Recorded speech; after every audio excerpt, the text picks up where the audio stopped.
All I remember is just her pain, her crying. The doctor said, we don't know if she's gonna live. We said, Lord, if you're gonna take her, take her, take her. We were gonna face a death in our family of a 3-month baby.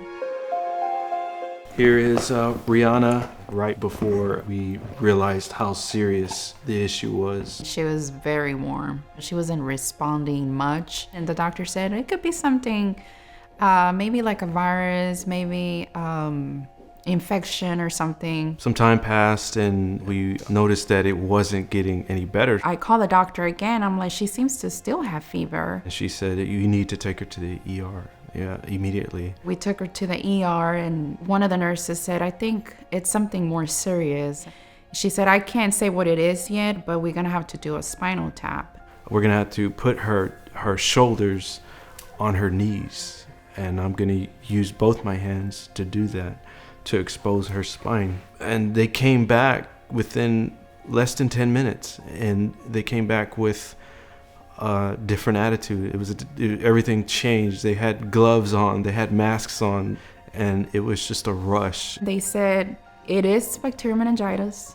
The possibilities of it, if she lives, she's probably not gonna walk. She's just not gonna be a normal kid. And that's why she began to have seizures. The seizures were obvious, but then she would have kind of like unnoticeable seizures to where her eyes were just rolling back, and they happened very frequently. Once they gave us all those reports, another doctor said, well, there's possibility she'll live, but maybe not.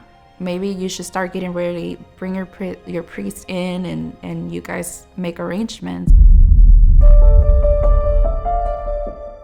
Time went on and we noticed that she was getting worse and worse. Her head was starting to swell even much more than from where we started, and she was less responsive during that time. She was just so lifeless, her arms would just fall to the side, her legs would just fall to the side, and her head, and I would hold her and tell her that I love her, and as a dad, and at any moment, I would trade places with her, at any moment. I remember that day the doctor came and he said, Ms. Aguirre, your daughter doesn't seem to get better. We're gonna have to do the feeding tube. 30 minutes later, we come back and there's even more doctors to where I can't even see my daughter. The doctor goes, okay, so we puncture her lung while we were trying to do the feeding tube. We woke her up, we did CPR, and it was like a minute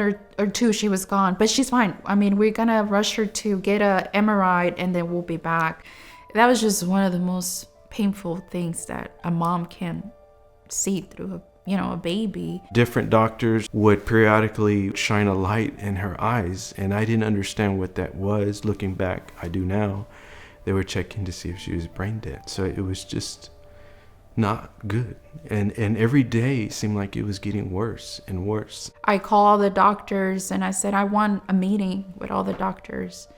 I want the doctors to tell me what's gonna happen, because you guys tell me different things. And that day, Pastor happened to come visit. I said, Pastor, why don't you go in with us? We get in this room and it's about 10 or 12 doctors and our pediatricians on the conference call.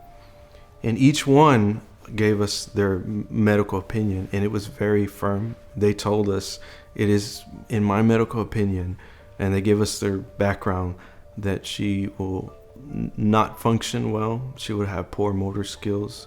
It's in my opinion that she already has some kidney issues, and more likely she may have lost some sight. If she survives, she will not speak, she will not walk, she will not talk. And they referred to her brain as gray matter. And they said if the gray matter really develops, and it was just, there were tears, there was no hope. As we sat there, I thought, they're not telling them anything good. They're not saying one thing that there's a chance. I was desperate for the Lord to do something amazing, to do a miracle. But we had to come into agreement that it's His will. So we, in that moment at the hospital, we offered Rihanna to the Lord. I said, God, if you put these babies in my womb, I know that you can heal her, and I know that you can take her, you can leave her. But I just learned in that moment that we have to love God first. And I said, God, let it be your will. As hard as it was to say it, we said, Lord, if you're gonna take her, take her, take her. I was mad. I was mad at the devil.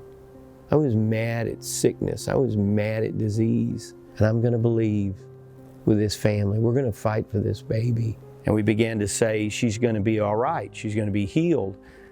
She's gonna walk. She's gonna talk.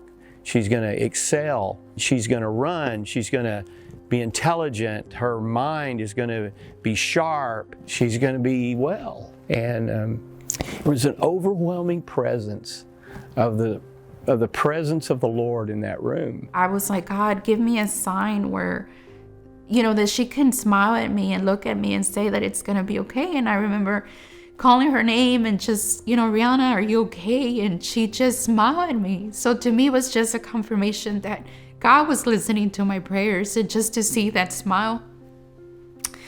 And every day was like a constant battle, with my faith. Like, I just had to be strong. I had to understand that God is the God of miracles. The words that were coming out of that room were going into the presence of God, and it got His attention. In that moment, something began to happen. I told the doctor, can we go home? And the doctor said, well, we can send her home, but there's possibilities that she's gonna get seizures at home. And I said, okay, well, train me to do the shot in case she gets one. And they finally said, okay, we're gonna release you, but we need for you to come back in a month or so. And I remember coming home and praying for her, and I will speak life to her bones. I will speak life to her eyes. And I was like, God, just like you heal the blind, just like you heal the leper, you're gonna perform a miracle on her. And that was always every day my prayer. I had to look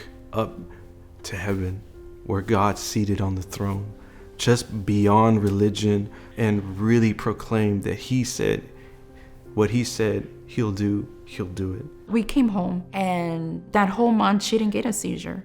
So it was time for us to follow up with a neurologist. We go back and they do the test and they show us the results. He said, wow, this is just unexplainable. She's just so lucky that, there's no fluids in there. They disappear. I knew in my heart that God did something amazing. I told the doctor, I said, it's just God. We stopped the medications, no seizures. After 5 months, no seizures all the way till now. And she walked, she talks, she functions right. I tell her, you're just a living miracle. I'm thankful that I'm here with my family, and that I'm very, very blessed that I'm here. If you step out in faith, you ask the Lord to help you. Maybe you don't know how to understand, but I believe that there's never been a prayer that God wouldn't hear. And I never know when at that moment, the next great miracle is about to happen.